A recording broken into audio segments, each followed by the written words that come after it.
فرمایا واللہ لا تسألونی عن شیء فیما بینکم و بین الساعہ الا نبأتکم بہ. فرمایا مجھے ایسے تانے منظور نہیں، تجربہ کر کے دیکھ لو، آج سے لے کر قیامت تک کوئی بات کیا مجھ سے پوچھ لو، میں ادھار نہیں کروں گا، یہیں بیٹھا ابھی جواب ارشاد فرماؤں گا. لا تسألونی عن شیء، جو چاہو پوچھو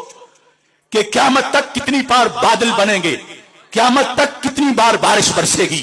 کتنی بار بارش کے کتنے قطرات ہوں گے، قیامت تک کتنی بار سورج طلوع ہوگا، کتنی بار چاند چمکے گا، وہ چاندنی کس کس چیز پہ پڑے گی، قیامت تک کتنی چوٹیاں ہوں گی، قیامت تک درختوں کے پتے کتنے ہوں گے، قیامت تک کون کون پیدا ہوگا، قیامت تک کون کون فوت ہوگا، کتنے حادثے ہوں گے، کتنی جنگیں ہوں گی. فیما بینکم و بین الساعہ، آج سے لے کر قیامت تک جو چاہو پوچھو. یہ نہیں کہ میں 99 کا جواب دے دوں اور 1 کا ادھار کروں، نہیں، 100 پوچھو گے تو 100 کا جواب، 1000 پوچھو گے تو 1000 کا جواب، جو چاہو پوچھو، میں ہر بات کا جواب دینے کے لیے تیار بیٹھا. جب کچھ منافقین نے ہمارے آقا علیہ السلام کے علم غیب پر اعتراض کیا اور کہنے لگے کہ یہ کہتے تو یہ ہے میں قیامت تک کے لوگوں کو جانتا ہوں، جس طرح کہ وہ تفسیر خازن میں تفصیل سے شان نزول موجود ہے، اوردت علی امتی کما اورد علی آدم فی صورہا فی التین،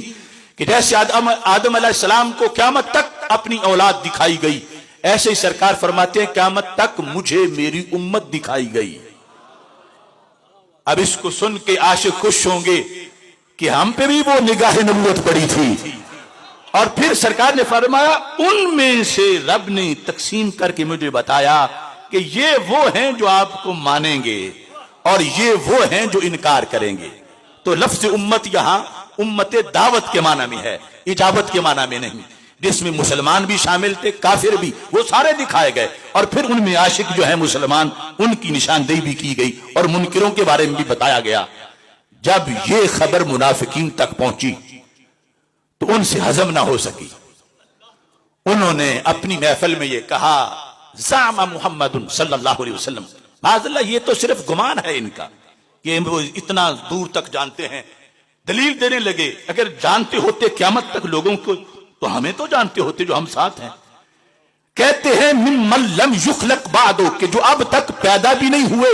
15ویں صدی میں ہوں گے یا قیامت تک پیدا ہوں گے، میں ان کو جانتا ہوں کہ مومن کون ہے اور کافر کون ہے. تو کہنے لگے ہم تو ساتھ نماز پڑھتے ہیں، پیچھے کھڑے ہوتے ہیں اور کلمہ ہم نے اوپر سے پڑھا ہے، ہمیں تو جانتے نہیں، جانتے ہوتے تو دھکا دے کے نکالتے، ہمیں تو ساتھ رکھا ہوا ہے اور دعویٰ یہ کرتے ہیں کہ میں قیامت تک کو جانتا ہوں. یہ جب انہوں نے تنقید کی تو میرے آقا علیہ السلام سے برداشت نہ ہوا، ہنگامی